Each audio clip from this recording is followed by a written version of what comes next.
It was a cloudy day here across the state, still precipitation along the Wasatch Front. So coming up where we could see some lake effect snow this evening, and also windstorm 2 will arrive. Renewed hope for a healthy water year here in Utah. We look really great. We're at like 6,000%. We'll show you the surprising way this band of wet weather plays a role in turning our drought around. Our list is roughly 17. It's been nearly 2 months since the bodies of 2 women were found outside of Moab. We'll show you what new action is being taken in this investigation. We spend nearly a third of our lives at work. The governor addresses mental health in the workplace, how he plans to help state employees. Plans to build a so-called glamping resort on some of Utah's most iconic landscape has many people angry tonight. A glimpse at the proposal and the pushback. Live from Utah's news leader, Fox 13 News at 9, starts right now. First on Fox 13, we have a frigid night ahead of us here in Utah. A cold blast of rain and snow caught the attention of many Utahns this morning. Now perhaps wondering tonight if more is on the way. Fox 13 meteorologist Allison Krogan joins us now. She's tracking round 2 of this blast of cold weather, Allison. Yes, so tonight chances for lake effect precipitation, including some lake effect snow possible here along the Wasatch Front. What we're currently seeing right now is cold air moving over warm water in the Great Salt Lake. So we potentially this evening will start seeing that enhancement into Tooele County, and we've got that possibility for Salt Lake up through Ogden and portions of Utah County. So for this evening, I just checked the cameras. The roads are not looking bad right now. We do have some damp roads along I-80 through Stansbury Park and Erta. Keeping a close eye on this potential for lake effect snow. Southern Utah starting to see a break in the clouds near Capitol Reef, Hanksville, and Boulder, but winter storm warnings continue for the mountains of northeastern Utah, the western Uintas. We have winter weather advisories until midnight for the northern Wasatch Mountains, north and south of I-80 from about Utah County north. Hard freeze warnings for much of Utah, including the Wasatch Front, Ogden, Layton, and down into Utah County, and freeze warnings across eastern Utah. Coming up, round 2 arrives tomorrow. Let's talk about the timing and threats with how long that will last and how much snow you can expect coming up later in the hour. Allison, thank you. The fall and winter months will be crucial in putting a dent in Utah's historic drought. This week's storms are offering some signs of hope. Fox 13's John Franke is live right at the mouth of Big Cottonwood Canyon tonight with a look at what it will take to end the state's current water crisis. Hi, John. Well, hey, guys, as you can see, there's a light rain falling here now, and even rain like this makes an impact because moisture in the soil this early in the season pays off in a big way come spring. It's always good news to see some snow and some rain. These mountains are thirsting for moisture. And last water year, we started the year with record dry soils. Up above is the one thing that can deliver what is so desperately needed. The past 2 years just didn't bring enough of these storm clouds. We're about 40% in debt starting the water year. So we need 100% plus that 40% to be average. But just 12 days into this water year that began on October 1st, all of this snow is a sign of hope. We look really great. We're at like 6,000%. Laura Haskell, the drought coordinator for the State Division of Water Resources, explains that number looks so good because of the timing of this storm early in the season. This storm isn't ending the drought, but it is helping, most notably by preparing the soil. When the snow melts, the first place it's going to go is down into that ground. And so if there's already water in the ground, more of it will just run off and go where we want it to. It's up to the next several months to bring more clouds and more storms. Lots of little moderate ones and then some good snowstorms in the winter. That'd be great. With overdue deliveries of this most vital resource. We'll take everything we can get. 95% of the state's drinking water comes from the snowpack, and if you still want to help, Haskell says just turn off your sprinklers because the seasons have changed now. There is no need to keep watering your landscaping. Reporting live at Big Cottonwood Canyon, John Franke, Fox 13 News, Utah. Utah Governor Spencer Cox says he will let the state of emergency for drought lapse at the end of the month. The Department of Natural Resources asked for it to be extended. However, the legislature held a public hearing last month and took no action. Under new laws passed because of the COVID-19 pandemic, it's the legislature that decides whether to extend a state of emergency. Obviously, we're not out of the woods yet. We've got a long ways to go, but we'll watch how these next few months play out. We'll have conversations with the legislature, and if and when we need to renew that, I'm sure we'll get support to do that. Well, this could impact some drought-related funding. There is no special session planned until mid-November. Police in Price are hoping you can help bring a missing man back home. 70-year-old Guadalupe Molinar was last seen Friday afternoon at the Indian Hills Trailer Park in Price. He was wearing a tan flannel shirt jacket and red and green stripes and jeans. Police are concerned because Lupe, as he goes by, has recently shown signs of dementia. If you have any information that can help bring him home safely, contact Price Police. It has now been nearly 2 months since the bodies of these two women, Kylan Schulte and Crystal Turner, were found near Moab. And while no suspects have been publicly identified by law enforcement, the family of one of the women has now brought on some new help to look into the murders. Fox 13's Brian Schnee sat down with a private investigator to learn more about what needs to come forward to hopefully crack this case. For nearly a month, Sean Paul Schulte had been collecting clues at a park in Moab, trying to compile any information he could on the alleged murders of his daughter, Kylan Schulte, and Crystal Turner. And he assembled all these great clues, including a suspect list. Now, Jason Jensen, a private investigator, is involved, trying to build on the information Sean Paul compiled. How many people are you looking at right now? Our list is roughly 17. That list is of people who might fit the profile of a person of interest.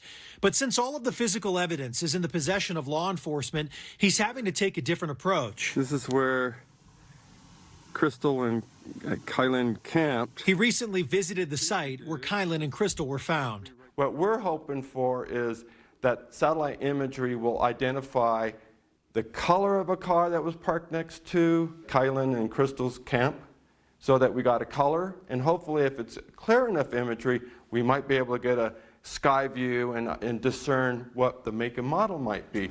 Next, another challenge. He's hoping that someone comes forward with dash cam video that could show more about the vehicle. The video's out there, we just got to get the right person.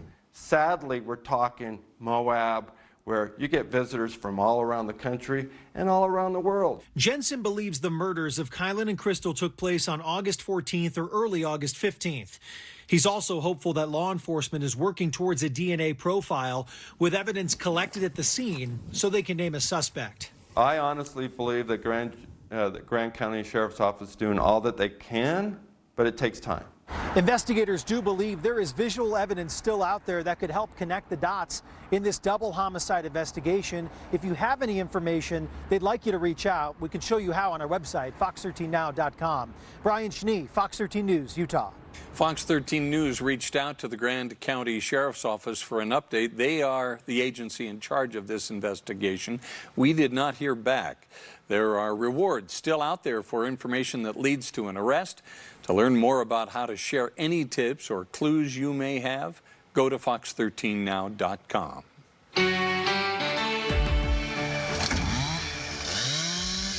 The streets of Logan littered with downed tree branches and damage from an early winter storm. What residents did today to clean up. He was out of his truck and actively trying to slice my dog open, screaming, "I will cut you." A frightening run-in with the same man accused of opening fire at cars while leading police on a chase in southern Utah last week. Fox 13 News goes in-depth on this dangerous suspect's past. Authorities in Wyoming reveal how Gabby Petito died, what it means for the case as the search for Brian Laundrie continues.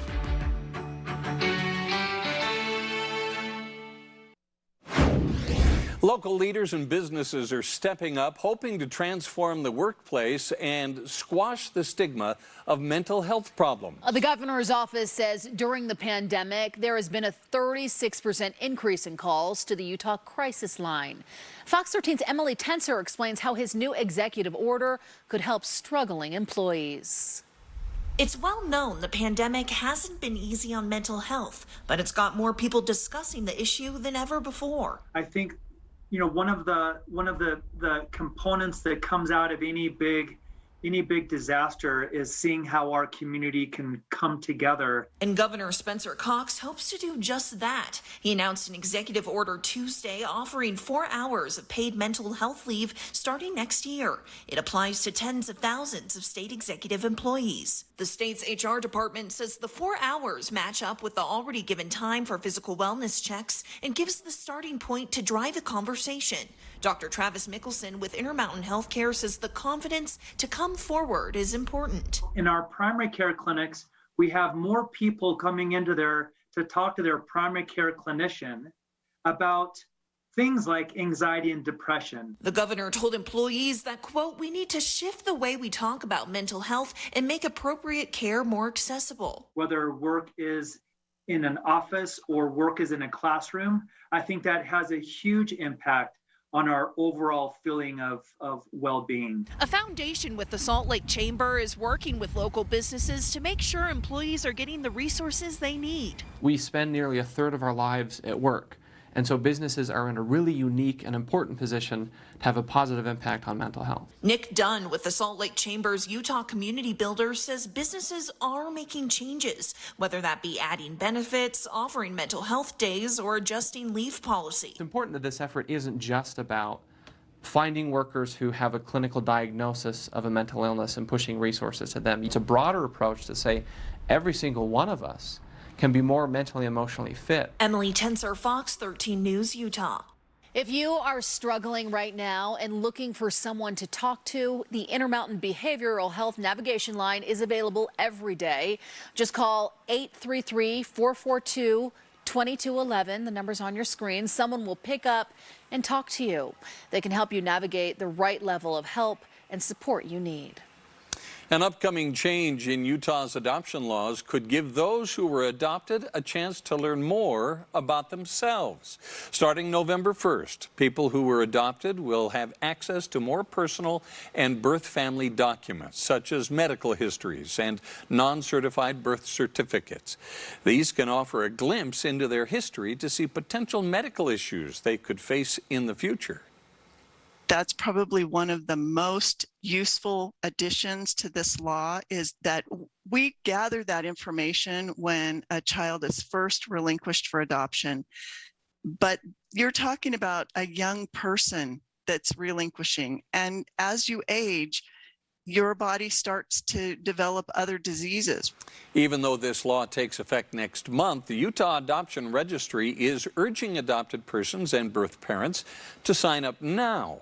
That way, there will be time to find matches by November 1st. Today, we got a look at a proposed upscale camping facility on Kolob Mountain, and some people are not very happy about it.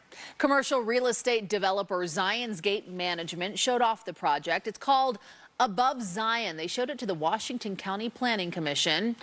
Well, the more than 1,000-acre glamping resort, as they call it, is planned for the west entrance to Zion National Park. It would include full-scale campgrounds, cabins, tree houses, and yurts, or a large circular tent. Some community members were also on hand to protest the development. It's a beautiful area. It's a pristine area. A massive development of 2 square miles is going to have a big impact on the ecology, the environment, the experience, and the homeowners in general and visitors. Fox 13 attempted to talk to those representing Zion's Gate Management, but they had no comment. The Planning Commission did not make any decisions on the glamping resort tonight. The vote will happen sometime in the future. This morning's snowstorm packed quite a punch in Cache County. Tree branches fell. Several schools had to delay the start of class or cancel them altogether. Yeah, it was a big mess in Logan today. Fox 13's Spencer Joseph shows us what people living in Logan are facing tonight as they continue to clean up. Tree branch after tree branch was loaded up and taken away by Logan City Public Works. It's been crazy. I came in at 4 a.m. this morning. The storm hampering Logan earlier than any other in memory. No, this is. I think this is like a record for October. Yeah. And that many branches were bound to cause some damage. Oh, there it is. Oh, your engine's okay. These two came out to find a branch had fallen straight onto the hood of their car. But thankfully, everything under the hood looked good. Yes. Nothing looks dented besides all of your car. Great. I don't care how it looks as long as it drives. Across town, lifelong Logan resident Doreen Munson also had some damage. This tree was loaded with snow, so it was just laying on my house. I thought big branches had fallen on it.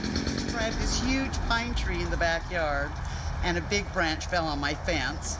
Munson is on oxygen. At about 3:30, the power went off, so I had to find some portable oxygen. But after charging her portable oxygen in her car, she got to work with the help of her brother. That's right. That's what it's for. My house luckily didn't get too bad. There was just a couple of limbs on my fence. The Aggies up at USU also got their fair share of downed trees. But one group made the best of it. We decided to make pumpkins because it's still October. This is what college is for. Yeah. We're using our physics to our chemistry. Putting all that snow to good use. I wonder if it'll work if we put softer snow on top. So with the snowman making, We're doing berries. and the tree branch raking, Good start. this unusually early storm has taken Logan by surprise, prompting everyone to get to work cleaning up the town. And we're going to haul it out and hope and pray that Logan City hauls all my branches away. Thankfully, Rocky Mountain Power had dealt with the majority of those power outages by about noon today, as residents continued to pick up the pieces from this very early winter storm. In Logan, Spencer Joseph, Fox 13 News, Utah. Boy, it looked cold up there, didn't it? Oh my goodness, yeah. Yeah. I think they got a lot more snow than originally thought perhaps yesterday. It was a surprise. The Cache Valley absolutely overperformed. We were expecting 5 to 15 inches of snow for the northern mountains. Those higher valleys ended up, though, overperforming. So lots of that snow up there. We did talk about yesterday afternoon the potential for the power outages with the green leaves. So hopefully people were prepared for that. But Park City Mountain also a place that saw a ton of snow, 15 inches of snow. Providence a foot, Logan 11.5 inches of snow, Cedar City 10 inches, Wanship 10 inches of snow, Summit Park 7, Fillmore 6, and for Bryce Canyon 6 inches of snow. Now our normal first snowfall here along the Wasatch Front, it averages out to be early November typically, but the earliest we've ever had measurable snowfall here in Salt Lake City was September 17th. So it's not unheard of. It's just a little bit earlier than typical here along the Wasatch Front. Now 38 currently here in Salt Lake. We've got our wind out of the northwest at 16 miles per hour, so it feels like 29 degrees. So that's what I'm going to talk to you first about is what it currently feels like out there, because it's a very chilly evening in the forecast. 27 right now for Logan and Evanston, so very tough to be out of electricity right now. 33 for Provo, 24 for Delta, 29 for Cedar City, and St. George 51 degrees. Here are your top weather headlines. Here's what you need to know tonight for the next couple of days. We have hard freeze warnings that just kicked in. These are going to go until tomorrow morning at 9 a.m. for a lot of the state, including the Wasatch Front. So the cold weather will continue, and actually it'll be quite a bit colder the next few mornings. We have the possibility for some lingering rain and snow across northern Utah this evening, with the potential for some lake effect snow to develop tonight. We also have another storm that's mostly going to be arriving tomorrow evening for far northern Utah, bringing us some more chances for rain and snow. So here's the current setup. What I want to point out on here is you'll see these little red arrows that are moving from north to south. That is our wind. We've got cold wind moving in from the northwest over a warm Great Salt Lake. So the lake is warm right now. Temperatures are in the 50s for that lake water. It's actually colder air above it, and that's going to force some lake-enhanced snow, likely to impact portions of the Wasatch Front tonight. So right now, we're not seeing really any big problems from this. Some snow for the Oakers, but as far as the main roads go, you shouldn't have any problems this evening. If that starts to develop, though, we'll keep you posted. But as of right now, no big problems. We're close to 40 degrees through the next couple of hours here in Salt Lake City, and then we're going to have that chance for some rain on and off here in the valley, potentially turning over to some snow if that lake-enhanced snow gets going. Tomorrow morning, a very cold start for the kids. Make sure you've got that winter jacket out for them. It'll be in the mid-30s at 8 o'clock tomorrow morning. Very cold statewide, 8 a.m. in the teens for Park City, mid-20s for Logan and Evanston, 33 for Provo, 37 for Ogden. And tomorrow afternoon, similar to today, but we're going to have a little bit more sunshine out there. So the rest of the evening, the chance for a few showers here across portions of northern Utah. Then that next storm is going to be arriving later tomorrow. St. George in the 60s through Friday, and then the 70s do return this weekend, warming up as high pressure builds. We've got mostly cloudy sky here tomorrow in Salt Lake City. A better chance for some early snow with even colder temperatures for Thursday morning. And then we'll be warming up this weekend. Coming up later in the hour, let's talk more about where we could see that lake effect snow this evening and if it will impact you when you wake up tomorrow morning. All right, let's do it. See you then, Allison. Thanks. Still ahead, a big piece of air quality legislation has been unveiled in the Utah State Legislature. We'll explain how it will impact you. Welcome back, everyone. A major air quality bill has been unveiled on Utah's Capitol Hill. Senator Kirk Cullimore's bill aims to cut emissions in Utah in half by the year 2030. It offers incentives for people to buy cleaner fuel vehicles, new building standards, and offers incentives for large-scale polluters. Not going to be able to get everything, but you got to aim high, and then know that this is, you know, like anything with big accomplishments and big goals, you take what you can and you keep moving. Air pollution is one of the top concerns Utahns have. New research from BYU says bad air takes 2 years off the lifespan of the average Utahn. The state loses $2 billion a year in economic growth because of our air. Utah's Major League Rugby team is getting some big recognition.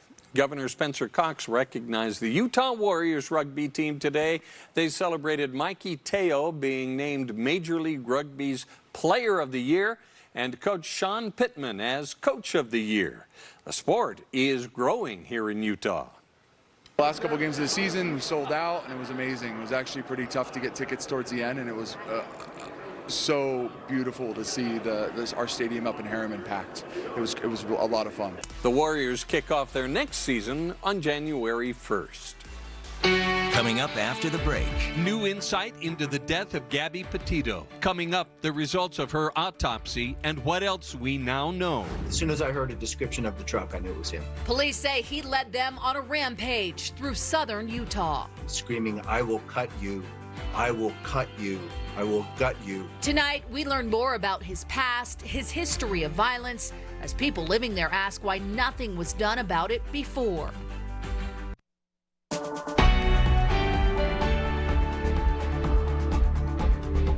Today, the search for Brian Laundrie continues as autopsy results give the public fresh new details of how his girlfriend, Gabby Petito, died. Fox 13's Lauren Steinbrecher was in this afternoon's news conference about the young woman's death in Wyoming and explains what other critical information the coroner released. It was perhaps one of the biggest pieces of information not released until now. We hereby find the cause and manner of death to be the cause, death by strangulation, and manner is homicide. Gabby Petito was strangled to death as she and her boyfriend Brian Laundrie traveled across the country in Gabby's van. Teton County, Wyoming coroner Dr. Brent Blue couldn't release much beyond that in the 22-year-old's murder, except one other important detail: the timeline of her death. I can tell you that DNA samples were taken by law enforcement. And all I can tell you about remains is that the body was outside for 3 to 4 weeks. Investigators recovered Petito's body September 19 near Grand Teton National Park, about a week after her family reported her missing. According to Dr. Blue's 3 to 4 week estimation, that means Petito likely died sometime between August 22nd and the 29th.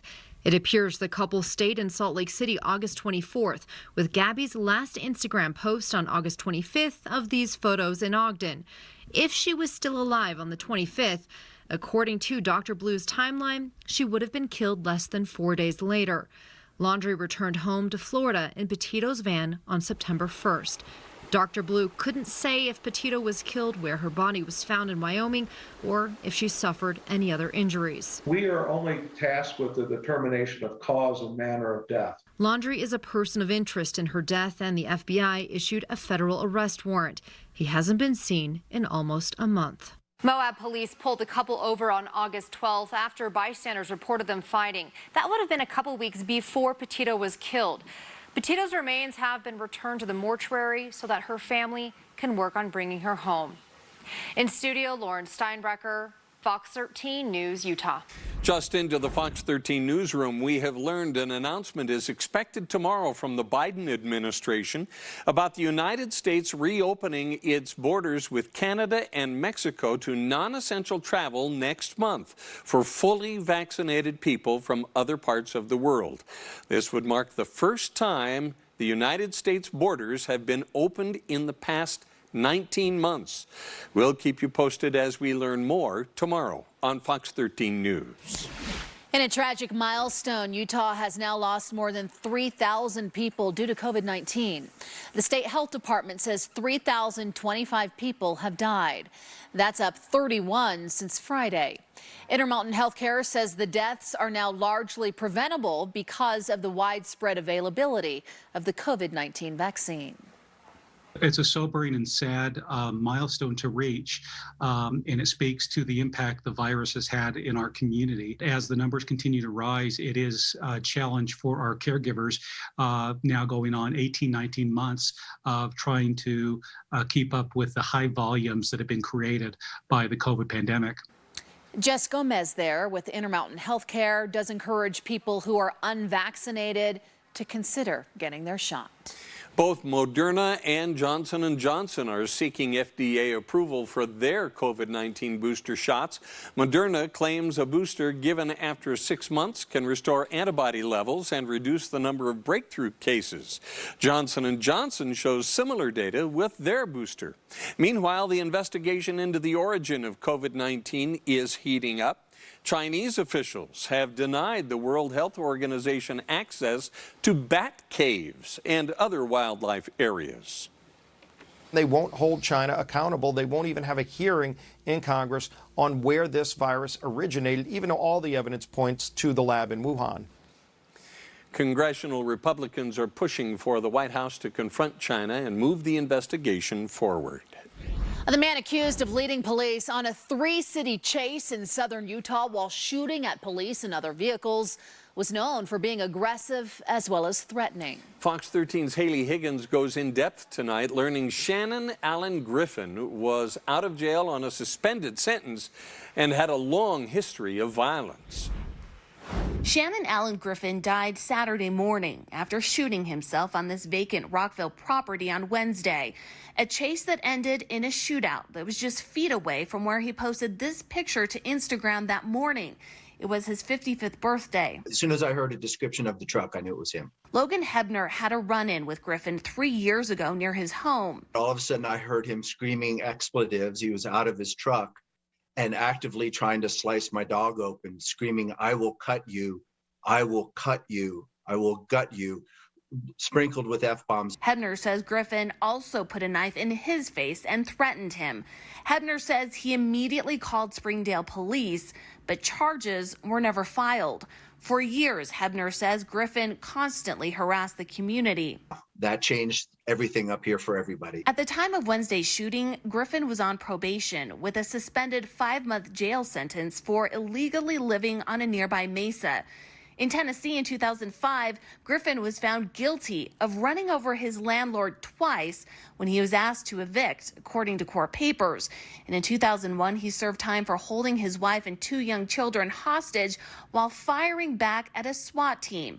He also is accused of setting a home on fire. It was all information Logan Hebner feels like neighbors should have been told. Maybe then something could have been done to help Griffin before the shooting in Rockville. You know, how is it that in a community doesn't have a right to know when a murderous, insane person has moved in and is living there illegally? Hebner does not blame Springdale City or officers, but says it's rather a systemic issue. Our calls to Springdale police went unanswered. Reporting in Salt Lake City, Haley Higgins, Fox 13 News, Utah. Coming up, Washington, D.C. is breathing a sigh of relief after lawmakers make a deal to raise the nation's debt ceiling. Why some say it's just a temporary solution. And I'm tracking that potential for lake effect snow tonight, what you can expect for your morning drive tomorrow, and also when round 2 of another storm will arrive. Coming up. In national news tonight, the House of Representatives has approved an extension of the nation's debt ceiling through early December. It passed along party lines without a single Republican voting in favor. The Senate passed the stopgap measure last week to avert a catastrophic default on the nation's debts. The extension now goes to President Biden for his signature. The temporary extension is a short-term fix and sets up another looming fiscal crisis when it runs out in December. Some victims of Hurricane Ida in Louisiana are finally receiving shelter in the form of trailers from FEMA. The trailers are for residents whose homes are unlivable. The Category 4 storm slammed right into the Gulf Coast back in August, killing at least 22 people in Louisiana and Mississippi and causing more than $60 billion in damage. A synthetic chemical found in products we use every day may contribute to thousands of premature deaths each year. A study published in the journal Environmental Pollution shows just how phthalates may be affecting people between 55 and 64 years old. Researchers estimate that up to 107,000 premature deaths a year may be caused by this chemical. Phthalates can be found in food storage containers, shampoo, makeup, even toys. They're known to interfere with hormone production and cause development, brain, and immune system problems. The Food and Drug Administration authorized e-cigarette products for the first time ever today. The decision regarded a vaping device made by the Vuse brand, along with its tobacco-flavored nicotine cartridges. The FDA says data shows these e-cigarettes help people quit or reduce smoking. The FDA has previously rejected other vaping products, mainly due to their potential to appeal to underage teens. Being able to do things here, I thought they might be impossible. As refugees from Afghanistan continue to arrive in Utah, we speak with one man about his experience fleeing his home country, how he's paying it forward. I'm Andrea Urban, and it's bounce back week for the BYU Cougars after falling to Boise State. Hear from head coach Kalani Sitake on how they will move forward. And the Utes are back from a successful road trip. Head coach Kyle Whittingham calling Utah's win over USC an offensive breakthrough. A look back at that record-breaking win coming up in sports. My goodness, we got hit by winter-like weather. We did. Some of us did, for sure. It was cold up in Cache County. It was cold where we lived. And you still haven't turned on your furnace yet. I don't know if we can be friends anymore. No, you don't want to come over to my house. It's too chilly for you. Not unless you turn the furnace on. Well, Allison said a few things that will have me turning it on. Come later this week. She's going to have your first alert forecast in just a few minutes. Well, Utah is in the process of welcoming 765 Afghan refugees and community members. They've been working behind the scenes to make sure they're set up with housing, community support, and more. Fox 13's Eliana Sheriff spoke with a refugee who is now helping incoming refugees make the transition from fear to safety. I know how it looks like to be a refugee. Joseph Genda, a refugee himself, is now helping incoming Afghan refugees. He's been hired as a new American and refugee liaison. I know that the Salt Lake County is a welcoming county, and Utah in general is a welcoming state. Joseph escaped violence in Sierra Leone and Guinea. He came here in 2007 after living in fear nearly every day, surrounded by war and just trying to survive. I don't used to sleep, well, because I had fear that I would be killed anytime. He knows firsthand escaping as a refugee and coming to the United States is overwhelming. The weather is different, the food is different. I mean, people are different. Joseph says despite these differences, he wants Afghan refugees to know they have built-in support here. He and other community leaders briefed the Salt Lake County Council on their resettlement efforts. Regardless of party lines, we support refugees in Utah, and that's what makes us different than other states. And this has been the focus all along. In fact, Salt Lake County received recognition as being the first welcoming county in the country. Refugees like Azim, the first Afghan refugee to arrive in Utah last month. Joseph met with him and says during that meeting, something Azim said made an impact on him. It was something that really touched me, where he said it was his first time to come to understand that there is an Afghan community. So as a result, he felt at ease. Joseph wants other refugees to know they are welcome and they can thrive. I've been able to do things here I thought they might be impossible. Reporting in Salt Lake City, Eliana Sheriff, Fox 13 News, Utah. The international rescue community in Utah has received 10 refugees so far and is expecting 40 more this week. Catholic Community Services is also expecting 100 refugees this week. If you'd like to help with housing and ongoing resettlement, you can contact those groups directly. We have their information at fox13now.com. Well, driving in the snow today may have been a wake-up call to better prepare your car for winter. As soon as the first snowfall hits, Burt Brothers in Park City says businesses, they increase their business, increases 50%. Especially this year, if you need new parts or tires, it's better to call sooner rather than later. It's definitely a good idea to set that up early. To kind of help compensate for some of the supply chain issues. Sometimes we do have to provide other options for a customer if their tires aren't currently available, but we'll always find a way to get them taken care of. Experts say in the winter, it is a good idea to have snow tires, a good pair of windshield wiper blades, also wiper fluid, and to make sure all of the lights on your vehicle are working. All right, Kelly Chapman, I've got a question for you. Recognize this place? Oh, I do. Old Main tonight. What? Yes. Old Main, look at how pretty it is. Beautiful. You can see that the snow has been, taken care of on the sidewalks, but still remains on the grounds. We do have very cold temperatures out there right now. So what I've layered on here is what it feels like as opposed to just a straight up temperature, because I think what it feels like is the best way for you to be able to prepare yourself as you walk out the door. So right now, feels like 29 in Salt Lake, 33 for Ogden, 32 in Provo, and 27 in Logan. This is well below average today, about 20 degrees cooler than typical for early October or mid-October. 67 is a typical high here in Salt Lake City. And tonight we've got the chance for some lake effect precipitation. So we've got our wind coming out of the north. Mostly we're seeing that potential for that lake effect this evening for eastern Tooele County and western Salt Lake County. Along the Oakers, I just checked our camera up there. It doesn't look like there's a whole lot happening currently, but we'll keep our eye on that. So far here in Salt Lake, we've been seeing valley rain, mountain snowfall. Those snow levels around 6,000 feet, but much colder air is on the way. So with our next storm, we're going to have a better chance for some snow to develop down to the valley floors.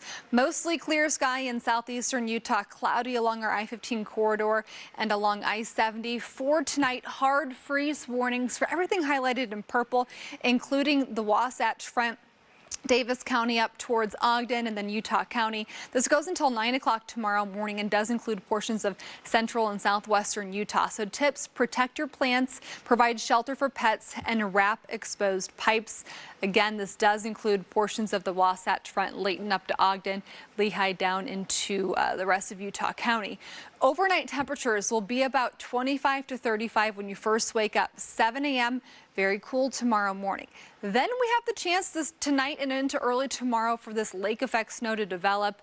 And if you ever run into lake effect snow, it quickly reduces visibility, and it also creates some heavy snowfall, so slick driving conditions. We've got cold wind moving in over warm lake water. That rising air, as soon as that starts to drop, brings a lot of snow wherever it ends up landing. So it depends on the direction of that wind. Lots of different temperatures at different levels. So Keeping our eye on that. Salt Lake City at a glance tomorrow, 40s for Salt Lake, Ogden, and Pro, upper 40s. And then for Cedar City tomorrow, mid 40s. Same thing for Ridgefield, St. George into the 60s tomorrow with more sunshine. And then upper 40s for Price and Vernal tomorrow with partly cloudy sky. Moab 57. And then round 2 is going to be arriving tomorrow night. More chances for rain and snow into Thursday morning. And as I mentioned, we're going to have colder air leading up to that. Our roads, our surfaces will be colder, better chances for snow to accumulate. Now for Salt Lake City, we're going to have temperatures a little bit colder than St. George. St. George 60s for the rest of the work week into the 70s this weekend. Salt Lake City, we're in the 40s through Thursday, 50s after that, and then 60s do return by Sunday. Over the weekend, the Utes won in the LA Coliseum for the first time in 105 years. Yes, you heard me correctly. Utah played with what I like to call angel energy on Saturday, and they managed to find the end zone 6 times against the Trojans. Head coach Kyle Whittingham spoke to the media today, and he called it an offensive breakthrough. Really, it was a breakout game, I guess you could say, for our offense. And that was really the difference in the game, was the way our offense played. That's what we're capable of, and it was good to see us play up to our potential. Cam Rising had an outstanding night, nearly 80% completion percentage. We're in good shape at this point. Still got a lot of tough games ahead, a lot of them. And so we just got to continue to play it 1 week at a time. And the biggest thing coming out of that game on Saturday was the way the offense played and the way they showed up and performed up to their capabilities. BYU football is trying to get back in the win column after their first loss of the season coming from Boise State. Head coach Kalani Sitake says that they're ready to move on. When you lose games, we want to make sure that that doesn't carry over into this feeling of feeling sorry for ourselves and things like that. We've got to move on. And the best way to move on is to get to work. And so our approach after we win games is to get to work, and our approach after we lose games is to get to work. And I'm really proud of the way our guys come to work every day and their mindset. And looking forward to improving from last week. There's a lot of places that we can definitely learn and get better from. And with the way these guys have been all season, I'm really anxious and excited to see how they're going to approach this week, and I have a really good feeling about it. Some exciting news out of Utah's G League. Zaire Wade, the son of Utah Jazz part owner and NBA All-Star Dwayne Wade, is expected to sign with the Salt Lake City Stars. Even Donovan Mitchell is excited, sounding off on Twitter. A 19-year-old Zaire is a 3-star recruit out of high school, and he has not committed to a collegiate program, so the G League season with Wade on the team begins November 5th. Now, the Astros are trying to close out the series against the White Sox in the ALDS. Early on, Gavin Sheets smacks this one over the center field fence to put Chicago up 1-0, but it wouldn't stay that way for long. Third inning, Carlos Correa sends this one to the corner, 2 to score, and then Alex Bregman gets it to drop. 2 more across the plate. The bats were on fire. Jose Altuve, he's going to have a home run. Astros win 10-1 in advance to their 5th straight ALCS. Now in the NLDS, the Dodgers and Giants are still going strong. LA leads 5-1 in the bottom of the 6th, and Game 4 between the Brewers and the Braves wrapped up just a little bit ago, and it was Atlanta who delivered in the bottom of the 8th a home run to give the Braves the 5-4 win, and they advance to play either the Dodgers or the Giants. We'll be right back. Thank you, everyone, for being with us. QuickCast is up next.